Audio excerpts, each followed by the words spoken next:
Assalamualaikum warahmatullahi wabarakatuh. Jumpa lagi bersama saya di Paradigma 45, sahabat Paradigma 45 sebangsa setanah air. Semoga kita semua senantiasa diberikan kesehatan oleh Allah Subhanahu wa taala untuk senantiasa menjaga negara kesatuan Republik Indonesia.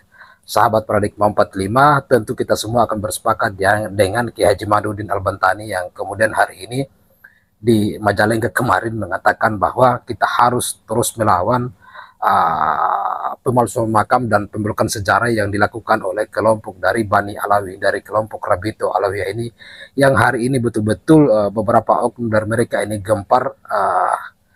gencar melakukan pemalsuan makam dan pembelokan sejarah, dan itu sudah terdeteksi. Dan di beberapa videotek yang dilakukan oleh teman-teman pecinta Kiai Nusantara dan pecinta NKRI kemudian share ini, dan ini harapannya kita kemudian bisa sampai kepada masyarakat umum, kepada publik, terutama kepada generasi kita, untuk kemudian tidak termakan lagi doktrinisasi dari kelompok Bani Alawi ini yang hari ini betul-betul dan jelas-jelas banyak menyesatkan kita, karena ada beberapa orang dari kelompok ini yang kemudian selalu memberikan doktrin-doktrin sesat, seperti misalnya Habib Hani Yahya Assegaf, seperti Taufik Assegaf, dan mereka yaitu Habib Lutfi bin Yahya yang kemudian hari ini terkonfirmasi dan terindikasi bahwa yang mendesain ini semua adalah beliau, Habib Lutfi bin Yahya, atas dugaan dari teman-teman terhadap pemalsuan makam dan bahkan pembelokan sejarah. Nah, ini gencar terus mereka lakukan dengan mengklaim bahwa pahlawan-pahlawan Nusantara itu adalah marga dari garis keturunan mereka, untuk kemudian menganggap diri bahwa ingin mendapatkan pengakuan bahwa yang kemudian memperjuangkan kemerdekaan Indonesia itu adalah dari kelompok mereka atau dari marga mereka, dari Bani Alawi ini, yang dimana mereka ini adalah imigran Yaman yang datang. Dan kita tahu sejarah bersama bahwa mereka datang pada abad 19, sedangkan Wali Songo itu kemudian datang pada abad 17 yang kemudian melakukan islamisasi terhadap Nusantara ketika itu di beberapa kerajaan yang ada di Nusantara yang saat ini menjadi Indonesia atau Negara Kesatuan Republik Indonesia. Jadi jelas menurut penelusuran sejarah, dan kita semua tahu bahwa kebohongan-kebohongan ini terus mereka ungkap untuk mendapatkan kepercayaan di publik, bahwa mereka lah yang kemudian memperjuangkan Indonesia hingga sampai pada saat yang sekarang ini. Sementara di era keterbukaan seperti ini, kita semua bisa meng-share dan bisa meng-upload di Google dan sebagainya tentang sejarah peradaban Indonesia, siapa yang kemudian berjuang memerdekakan dan siapa yang berjihad untuk kemudian melawan penjajah ketika itu. Dan bahkan di dalam sejarah dikatakan bahwa Bani Alawi ini, di mana Mufti Batavia ketika itu yang dipanggil oleh Belanda menjadi Mufti di Batavia, yaitu nenek moyang mereka itu, yaitu Usman bin Yahya, itu dipekerjakan oleh Belanda. Dan tercatat dalam bukunya bahwa kemudian beliau, Habib Usman bin Yahya ini, kemudian mengharamkan jihad ketika itu untuk kemudian bisa menyesatkan penduduk Indonesia. Dan bahkan tidak jarang kita temukan ketika itu berdasarkan sejarah bahwa ada kemudian yang terbakar doktrin itu, dan menjadi cikal bakal konflik antara anak Nusantara ketika itu, karena ada foto-foto yang kemudian dikeluarkan oleh Usman bin Yahya ini yang mengatakan bahwa melawan penjajah Belanda itu, yang dikatakan oleh beliau bahwa ketika itu Belanda itu adalah pemerintahan yang sah. Jadi sehingga keluar fatwanya bahwa melawan Belanda itu adalah hal yang haram dan tidak boleh melawan mereka. Terkait dengan hal ini, sehingga lagi-lagi Kiai Haji Imaduddin Al-Bantani kembali menegaskan di Majalengka kemarin bahwa kita semua harus melawan doktrin-doktrin ini, dan kita menjaga generasi kita jangan sampai termakan oleh doktrinisasi dari kelompok Bani Alawi ini. Dan kalau ada kemudian informasi yang mereka share terkait dengan sejarah-sejarah yang diungkap yang dimana dipalsukan ini, kita dihimbau oleh Kiai Haji Madudin Al-Bantani untuk kemudian terus melawan itu dan mengkanter itu, dan memberikan isu perlawanan bahwa yang memerdekakan dan memperjuangkan negara kesatuan Republik Indonesia itu adalah kiai-kiai kita kiai-kiai Nusantara, dan yang mengawali itu adalah para wali, 9 wali yang merupakan zuriat dari baginda Nabiullah Muhammad SAW. Untuk itu mari kita saksikan langsung apa yang disampaikan oleh Kiai Haji Madudin Al-Bantani berikut ini. Majalengka ini adalah penuh dengan barokah dan kemuliaan.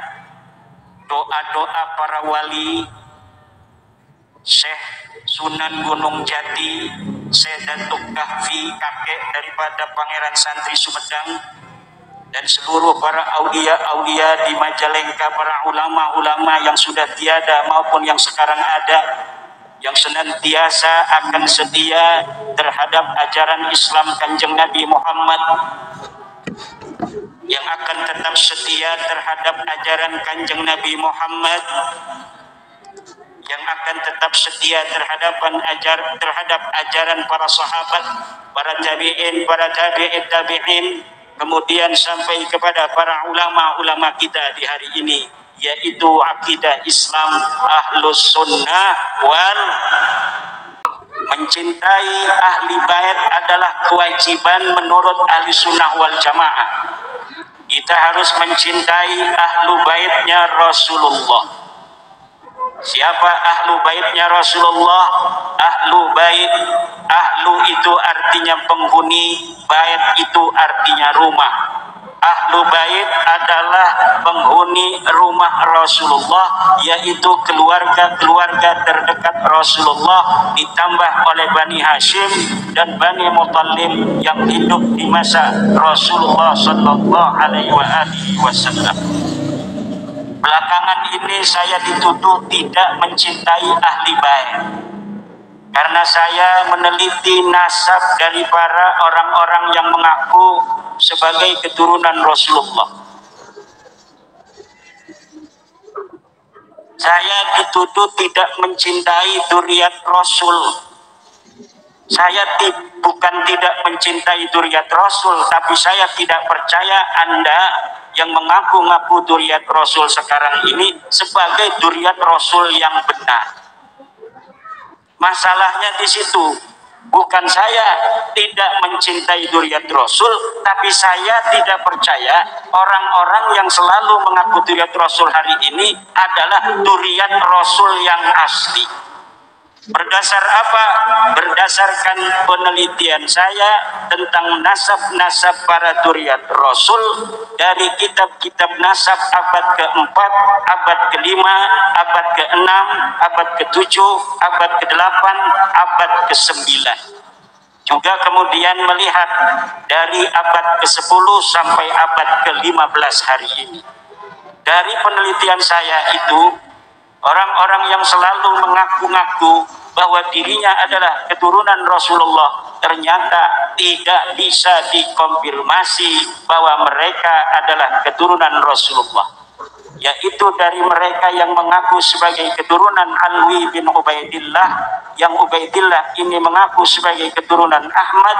Setelah saya teliti di kitab-kitab yang zaman, kitab-kitab yang qaribah, bahwa tidak terbukti bahwa Ahmad bin Isa mempunyai anak bernama Ubaidillah. Saudara-saudara kaum muslimin rahimakumullah.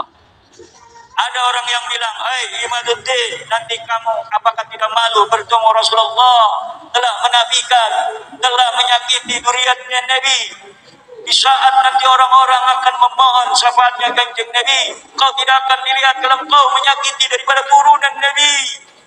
Tobatlah, yang tobat itu orang yang ngaku-ngaku turunan Nabi tapi tidak terkonfirmasi oleh kitab-kitab nasab dan tes DNA-nya melenceng dari DNA Kanjeng Nabi. Itu yang harus dia tobat. Bahkan banyak yang disclaimer, saya turunan Rasulullah, di dalam tubuh saya ada darah Rasulullah. Siapa yang menghormati saya sama dengan menghormati Rasulullah. Siapa yang membenci saya sama dengan membenci Rasulullah. Kalaulah saya berbuat baik, ikuti. Kalau saya berbuat jelek, jeleknya jangan diikuti. Tetapi zat sayanya harus tetap dihormati dan dimuliakan, karena di dalam diri saya dan saya ada darahnya Rasulullah. Ini ajaran-ajaran sesat. Saudara-saudara kaum muslimin rahimakumullah, bahwa ada masalah dalam doktrin-doktrin mencintai dzurriyyat Nabi. Ada masalah dalam doktrin-doktrin kita mencintai ahlu bait Nabi. Ada dalil-dalil yang diperkosa.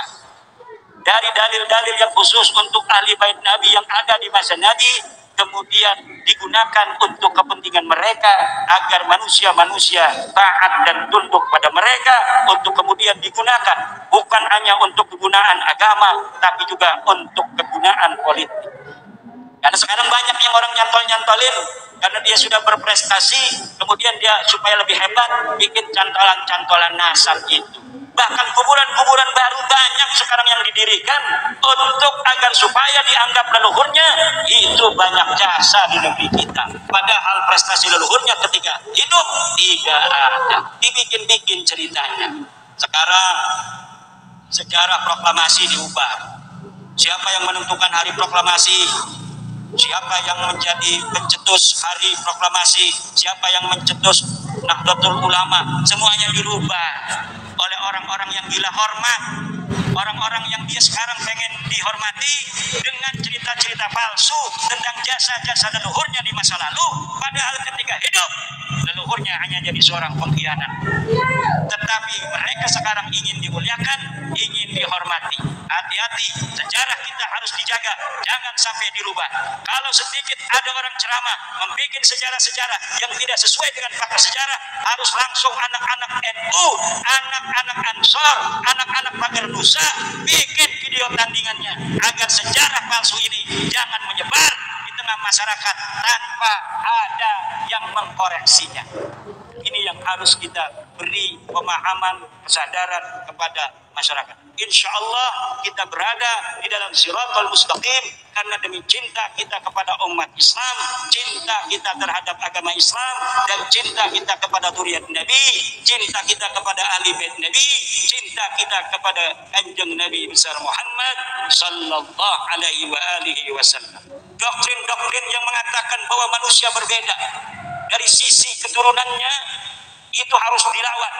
Kenapa? Karena akan mengakibatkan manusia menjadi berbeda-beda berdasar keturunannya. Sejak kita Indonesia semuanya manusia merdeka. Bukan manusia merdeka dari sisi tidak ada yang menjajah, tapi kita juga harus merdeka dari setiap doktrin-doktrin yang melemahkan kita sebagai manusia.